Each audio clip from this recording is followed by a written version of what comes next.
কেরালার এই মহিলা নিজের শিশুদেরকে নিয়ে নিজের বাসায় ছাড়তে হয়েছিল, কিন্তু এই বিলিনিয়ার এর জীবন পরিবর্তন করে দেয়। আসলে তো বন্ধুরা হয়েছিল যেটা, 2019 সালে সন্ধ্যা নিজের বাসার কনস্ট্রাকশনের কাজ সম্পূর্ণ করার জন্য তিনি আর হাজব্যান্ডের সাথে 4 লাখ টাকার লোন নেয়।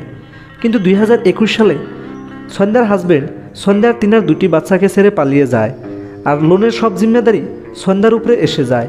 কিন্তু সন্ধ্যা এই লোন শোধ করতে পারছিল না, আর লোনের ইন্টারেস্ট বেড়ে গিয়ে 8 লাখ টাকা হয়। এই লোন তিনি মানাপ্পুরাম ফাইন্যান্স থেকে নিয়েছিল, আর লাগাতার তাকে ওয়ার্নিং দিয়ে তিনাকে বাসা থেকে বের করে দেয়।